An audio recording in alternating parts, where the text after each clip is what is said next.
Hello students, my name is Pankaj Pathania. और students, आज मैं आप बच्चों के लिए इंजीनियरिंग फिजिक्स के इंपॉर्टेंट क्वेश्चंस लेके आए हूँ और कुछ टिप्स हैं और कुछ रिवीजन है बच्चों।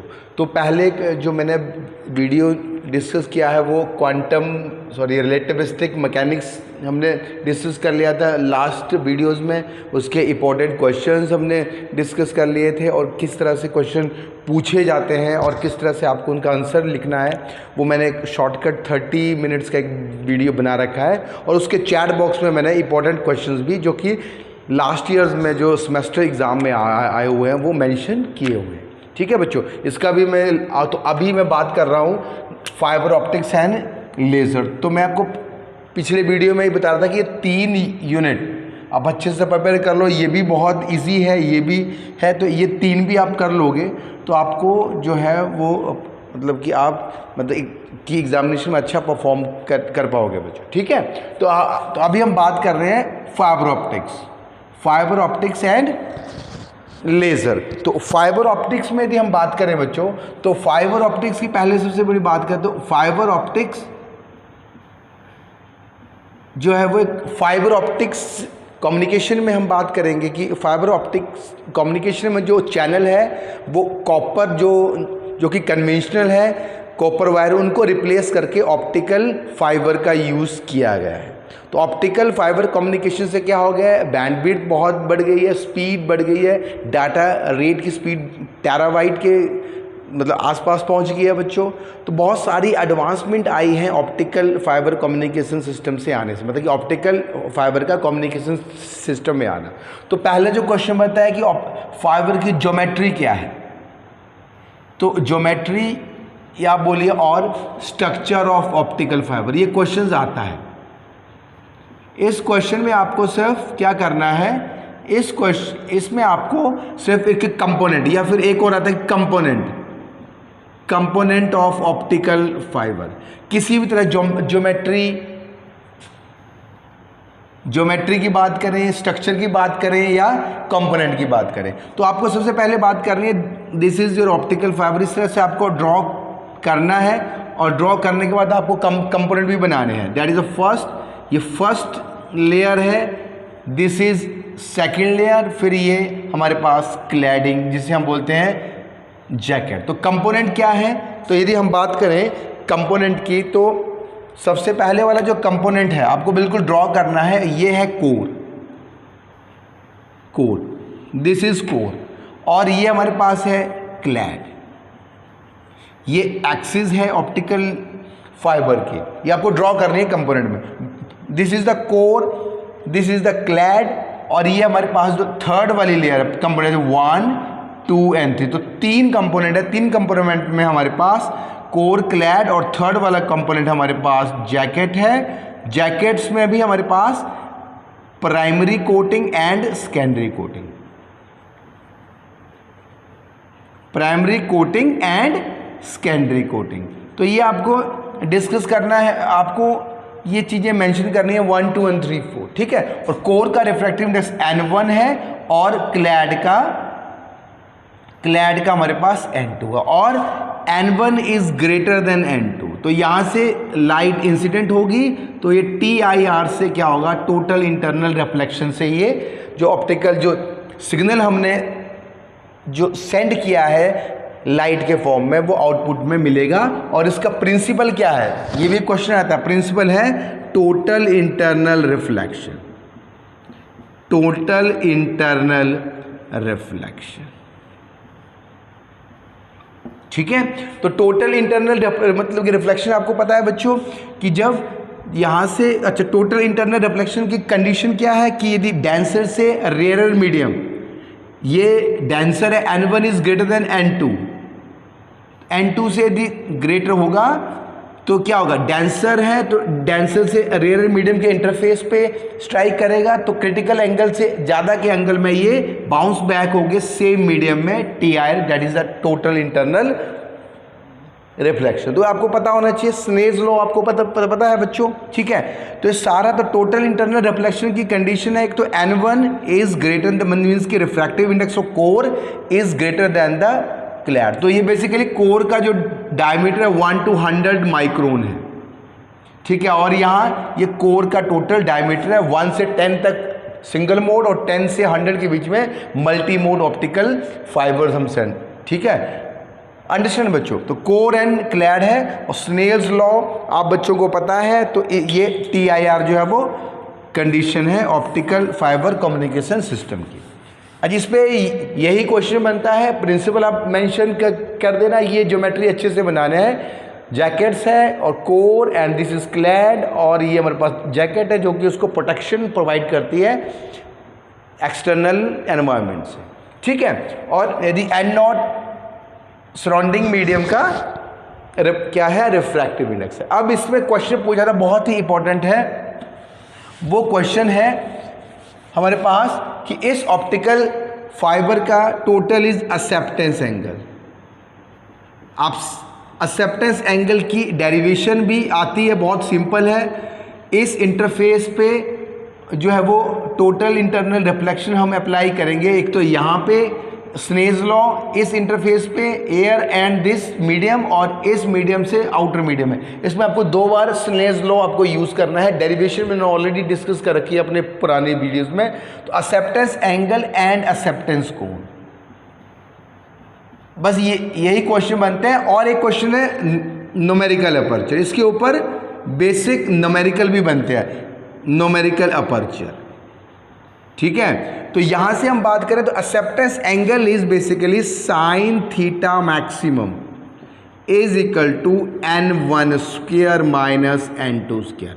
ये मैक्सिमम एंगल है, ये angle of incident theta i, when theta i is theta maximum, जहां पे कि टोटल इंटरनल रिफ्लेक्शन जो है वो हो जाए, मतलब जिस एंगल के बाद, मतलब इस एंगल ये थीटा है। तो यदि हम यहां से बात करें तो यहां से एक और टोटल हमारे पास ये इस तरह से होगा, तो यहाँ से ये एंगल ये है, ठीक है बच्चों, ये इंटरफेस है, तो ये एंगल इस तरह से है, तो ये थीटा, और यहाँ से हमारे पास एक और आएगा, तो that is the basically theta, that is the theta maximum, theta I. तो टोटल जो कोण बनेगा वो एक्सेप्टेंस कोण होगा।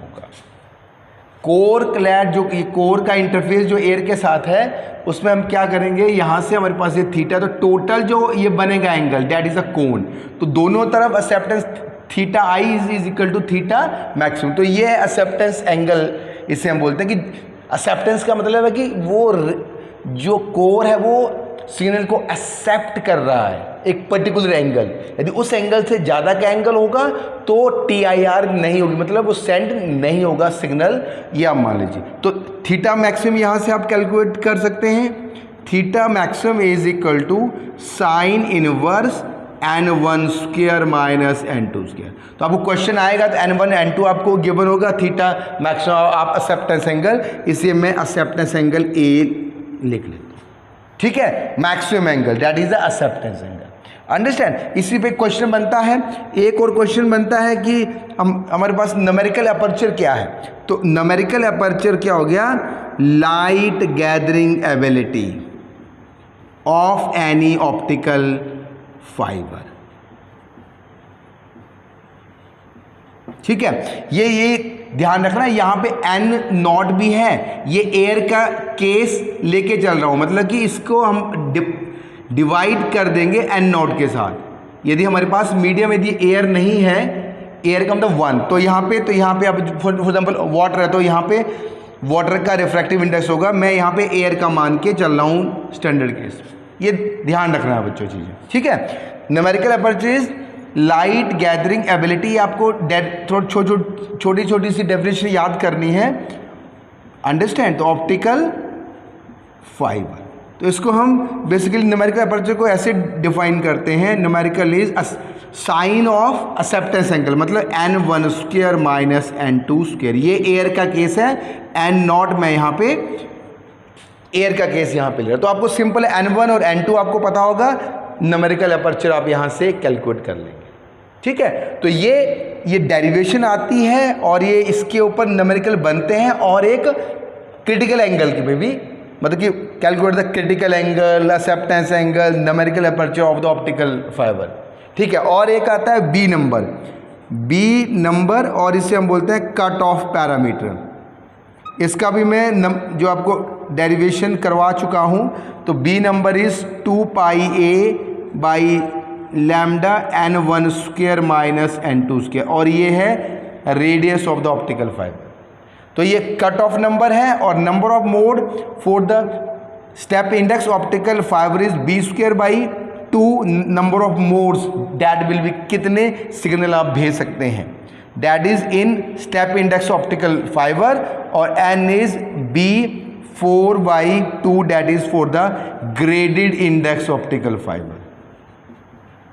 ये टाइप ऑफ ऑप्टिकल फाइबर का एक मेरा वीडियो आप देख सकते हैं कि ऑप्टिकल फाइबर्स की टाइप्स कितनी है। एक है स्टेप इंडेक्स ऑप्टिकल फाइबर और एक है graded index optical fibre. Understand? तो एक्सेप्टेंस एंगल आपको पता चल गया। उसके बाद आपको ये क्वेश्चन आता है बी नंबर का, आपको रेडियस दिया होता है माइक्रोन में, n1 n2 दिया होता है, लैम्डा कौन से वेवलेंथ की सिग्नल है, लैम्डा पता है 2 पाई ए है। आप इस तरह से वी नंबर कैलकुलेट कर सकते हैं, और नंबर ऑफ मोड्स कितने प्रोपोगेट होंगे वो आप यहाँ से कैलकुलेट बच्चों कर लेंगे। ठीक है, ये क्वेश्चन आता है न्यूमेरिकल, बहुत बढ़िया। ये आएगा या फिर दोनों ही क्वेश्चन पूछे जाते हैं न्यूमेरिकल्स में। इससे ज़्यादा और न्यूमेरिकल्स में जो आता है वो बेसिकली एटोनेशन पे जो हम अभी बात कर रहे हैं। अब टाइप्स ऑफ ऑप्टिकल फाइबर में बेसिक आता है टाइप्स ऑफ ऑप्टिकल फाइबर। तो आपको सिंपल है step index optical fibre, step index optical fibre, अच्छे से मैंने वो वीडियो में डिस्कस कर रखा है, and graded index optical fiber. और मटेरियल बेस्ड भी है और नंबर ऑफ मोड्स भी बेस्ड भी है। तो बेसिकली ये स्टेप इंडेक्स की रिफ्रैक्टिव इंडेक्स जो है वो कोर का वेरी करता है, उस पे बेस्ड है। अब मटेरियल बेस्ड भी है, ग्लास की भी है, और बेसिकली प्योर सिलिका का भी है, और नंबर ऑफ मोड बेस्ड आपको टाइप्स आए तो single mode and multi mode, ये आपको लिखना है। ठीक है, सिंगल मोड में एक ही सिग्नल जाएगा, मल्टी मोड में बहुत सारे सिग्नल प्रोपोगेट करेंगे। अंडरस्टैंड? इसको अच्छे से आपको ड्रॉ करना है। ये तो डायग्राम आपको हर जो भी आपको क्वेश्चन आएगा ऑप्टिकल फाइबर में, इस तरह की डायग्राम आपके पास होनी चाहिए बच्चों। ठीक है, तो अब हम बात करते हैं स्टेप इंडेक्स में। स्टेप इंडेक्स में सिंपल लिखना कि कोर का जो रिफ्रैक्टिव इंडेक्स है, core refractive index will be uniform. Suppose करो यूनिफॉर्म का मतलब क्या है कि कोर का n1 है, यदि वो 1.5 है और n2 का 1.4 है, तो ये पूरे का पूरा कोर जो है उसका रिफ्रैक्टिव, ये कोर बना रहा हूँ मैं, कोर का रिफ्रैक्टिव इंडेक्स 1.5 है, और स्टेप इंडेक्स ये स्टेप में ये चेंज हो रहा है, 1.5 से सीधा 1.4 आ गया, तो ये बोलते हैं स्टेप इंडेक्स। तो इसका आपको प्रोफाइल पूछा जाता है, तो प्रोफाइल आप इस तरह से बना सकते हैं कि कोर का ज़्यादा है ये रिफ्रैक्टिव इंडेक्स का, तो ये रिफ्रैक्टिव इंडेक्स प्रोफाइल है।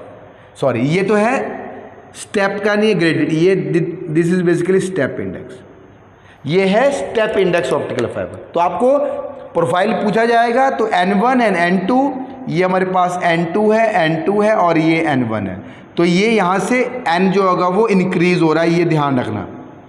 तो यहाँ पे ये देखो कोर तक बिल्कुल यूनिफॉर्म है, स्टेप में ये डिक्रीज हो गया। ठीक है, अब इसी तरह से ग्रेडेड इंडेक्स में क्या अंतर है, इसमें अंतर है। ग्रेडेड में क्या है कि ऑप्टिकल फाइबर का जो रिफ्रैक्टिव इंडेक्स है कोर का, वो नॉन यूनिफॉर्म है, नॉट यूनिफॉर्म। यूनिफॉर्म मतलब कि चेंज हो रहा है हर पॉइंट पे। यहाँ पे जैसे सेंटर से सेंटर पे है 1.5, यहाँ पे 1.49, 1.48, 1.47 और यहाँ पे 1.4। तो इसी तरह से ये ग्रेडेड इंडेक्स ऑप्टिकल फाइबर का में इस तरह से प्रोफाइल आएगा, तो आपको रिफ्रैक्टिव इंडेक्स प्रोफाइल पूछा जाएगा, इस तरह से आपको ड्रॉ करना है। ठीक है, ये है प्रोफाइल। n जो है वो इसमें इंक्रीज हो रहा है, क्योंकि n जो है वो कोर का ज़्यादा है, क्लैड का कम है। तो यहाँ से देखिए कि ग्रेडेड इंडेक्स ऑप्टिकल फाइबर में जो इसका मीडियम जो कोर का रिफ्रैक्टिव इंडेक्स है वो फिक्स नहीं है, हर पॉइंट पे वेरी हो रहा है। वो इसलिए क्योंकि स्टेप इंडेक्स में बहुत ज़्यादा लॉसेस हो रही थी, उसको ओवरकम करने के लिए, मतलब कि डिस्पर्शन हो रही है, उसको ओवरकम करने के लिए ग्रेडेड इंडेक्स ऑप्टिकल फाइबर को डिज़ाइन किया गया। हाँ, ये कॉस्टली है पर स्टिल बहुत ही, मतलब आप स्पीड से यहाँ से डाटा को भेज सकते हैं विद मिनिमम लॉस। अच्छा, इसमें ये इंपॉर्टेंट मैंने आपको बता दिया। इसके बाद आपको क्वेश्चंस आता है लॉस के ऊपर। तो लॉस हमारे पास मैंने ऑलरेडी डिस्कशन कर चुका हूँ, एटूनेशन, स्पेलिंग देख लेना, एटूनेशन एंड डिस्पर्शन। तो एटूनेशन जो है वो लॉस है, ऑलरेडी मैं डिस्कस कर चुका हूँ। एटूनेशन कांस्टेंट है हमारे पास dB पर लेंथ, और ये हमारे पास लॉग की बेस की power 10 P out P input upon P output, that is basically attenuation constant. तो इस तरह से लॉग का बेस की 10 है और ये लेंथ क्या है, ऑप्टिकल फाइबर की लेंथ है, और ये P इनपुट क्या, इनपुट पावर है, और ये आउटपुट पावर है। ठीक है, तो यहाँ से हम यदि बात करें तो टोटल जो हमारे पास लॉस है वो बेसिकली 10 लॉग की base T P input upon P output. तो जैसे हम यहाँ से, ये एटूनेशन कोएफिशिएंट है dB अपॉन L जैसे 2 किलोमीटर की है या 1 किलोमीटर की, तो यहाँ पे 1 होगा। 10 log P input for example आपके पास 120 माइक्रोवॉट है और P आउटपुट आपके पास 40 माइक्रोवॉट है, तो टोटल एटूनेशन कोएफिशिएंट आप निकाल सकते कितना लॉस हो रहा है। तो एटूनेशन के कई कारण होते हैं, एब्जॉर्प्शन के कारण, ये सिग्नल स्कैटरिंग के कारण होता है, यदि कोर में कोई डिफेक्ट हो उसके कारण जो है वो एटूनेशन होता है बच्चों। That is the main cause of attenuation. Alpha is dB by L is equal to 10 log 10 L P input upon P output. और तो यहाँ से कभी देखिए, यदि आपने 120 माइक्रोवॉट का भेजा है सिग्नल, यदि लेंथ 5 किलोमीटर है और P आउटपुट कितना है, यदि अल्फा आपको पता हो, यदि अल्फा कैलकुलेट करने के लिए बोला गया तो P इनपुट और P आउटपुट 4 माइक्रोवॉट है, तो कितना एटूनेशन हो गया, सिग्नल कितना डिग्रेडेड हो गया। अंडरस्टैंड? तो ये आपको क्वेश्चन, इससे न्यूमेरिकल्स आता है 100%, इस पे ऊपर न्यूमेरिकल आने की प्रोबेबिलिटी होती है बच्चों। ठीक है, अब हम बात करते हैं, इसी के बाद हम डिस्पर्शन की बात कर रहे हैं, inter model and intra model, inter model and intra model. तो ये भी मैंने डिस्कस कर रखा है। इसमें इंटर मॉडल की डेरिवेशन में हमने टोटल टाइम डिफरेंस, देखिए यदि ये हमारे पास ऑप्टिकल फाइबर का कोर है, तो कोर ही मैं यहाँ पे बना रहा हूँ, और ये क्लैड है, अलग अलग, ये एक सिग्नल गया, ये एक सिग्नल गया, दोनों के बीच का टाइम डिफरेंस दोनों के बीच में अलग अलग होगा। इसी टाइम डिफरेंस की वजह से डिस्पर्शन होती है। ठीक है, डिस्टोर्शन ऑफ सिग्नल ड्यू। ठीक है, तो डिस्टोर्शन क्यों होगी सिग्नल की, क्योंकि अलग अलग टाइम में पहुंचेंगे तो इसकी band width will be decreased, band width will be decreased. तो ये इसका डिस्पर्शन का, और ये टाइम डिफरेंस हमने कैलकुलेट कर रखा था मेरे वीडियोज़ में, आपके प्लेलिस्ट में सारे वीडियोज़ हैं बच्चों, तो आप वहाँ से इसको देख सकते हैं। तो न्यूमेरिकल्स कहाँ से बनते हैं, एक तो एटूनेशन का मैंने आपको बता दिया, एक न्यूमेरिकल एक्सेप्टेंस एंगल आपको कैलकुलेट करना है, न्यूमेरिकल अपर्चर आपको कैलकुलेट करना है, और उसके बाद क्रिटिकल एंगल है, और लॉस पे और वी नंबर पे कट ऑफ पैरामीटर आपको कैलकुलेट करने के लिए पूछा जा सकता है, या फिर कट ऑफ पैरामीटर दिया हो तो आपको उसका कोर का रेडियस कैलकुलेट करने के लिए पूछा जा सकता है। तो इससे क्वेश्चंस बनते हैं, और मैं सारे क्वेश्चन जो लास्ट ईयर का वो मैं चैट बॉक्स में शेयर कर दूंगा बच्चों के साथ। ठीक है, तो ये छोटा सा एक वीडियोज़ मैंने बनाया है। नेक्स्ट जो वीडियो है वो हम इलेक्ट्रोमैग्नेटिक फील्ड थ्योरी के बारे में डिस्कस करेंगे। होपफुली है कि आपको ये समझ आया होगा और आपके ये मतलब कि एग्जामिनेशन पॉइंट ऑफ व्यू से यूज़फुल होगा। थैंक यू बच्चों। तो नेक्स्ट वीडियोज़ में हम इलेक्ट्रोमैग्नेटिक फील्ड थ्योरी पे आते हैं।